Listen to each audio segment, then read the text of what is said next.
Hello, happy Thursday, third grade. Today for language arts, we're going to be talking about the shades of meaning with pictures. So the meaning of words while looking at pictures. So, some words are alike and they might just have small differences in the meaning. And those differences are called shades of meaning. For example, when we have the word stare, peek, and glare, stare means to look at something for a long time with your eyes open. So you're staring at it. You're looking at it for probably a few minutes. But peek means you look at something quickly and secretly. You just kind of peek over. But glare means to look at something in an angry way. So you're upset. Sometimes your eyebrows might go down and you're glaring. So they all mean to look at something, but they all mean it in a different way. So let's do some examples today so we can go over that. So what we're going to be doing today is they're going to give us two pictures, they might give us three, and they're going to give us two words, and we have to match the words to the picture. So we have paint and draw, and those are very similar words. You're making art whether you paint or you draw, but they have a little bit of a difference. When we paint, we're using paint to draw, so we're using a paintbrush. In this picture right here, she's using a paintbrush. So this represents painting.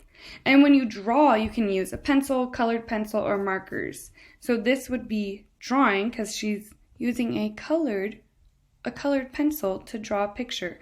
So you're both making art or making a picture with it, but again, they're a little different. One is with a paintbrush and paint, and one is just with a writing utensil. Alright, so now we're to this picture, which is we have a rug and mat. So sometimes if you don't know the definition of the word, you can look up on dictionary.com on Safari, or if you have a dictionary at home, and that will also help too. So if I were to look up, let's just say I'm going to look up on dictionary.com what a rug is. So rug comes up as a floor covering of thick woven material or animal skin, typically not extending over the entire floor.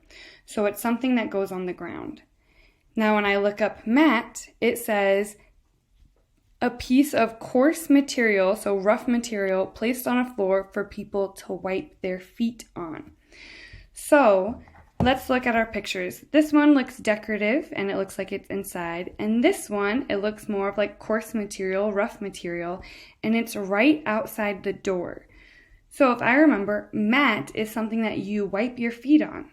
So this one, as it's right outside the door, it's something, and it's rough, this is something you'd wipe your feet on before entering. So this would make sense that this is a mat. Now a rug, it said something that's inside it doesn't cover the whole entire floor, but a part of the floor, and this is more decorative. So this would make sense that this would be a rug because it looks like it's not covering up the whole floor, but it's something pretty inside. And we got it. So let's do one more together. So remember, we have whisper and talk. So whisper is when both of these words mean that you're saying something to someone, you're speaking to someone. Whisper is when you talk quietly, is when you talk a little quietly. I'm not sure if you could hear me whisper. And talk is just when you can talk like this. You're just normally using your normal voice talking to someone.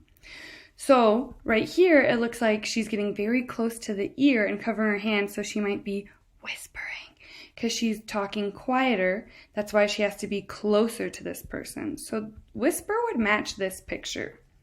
But these people, they're still distant. They're a distance apart, so they're probably not whispering because whispering is when you're quieter. So this would be representing talking.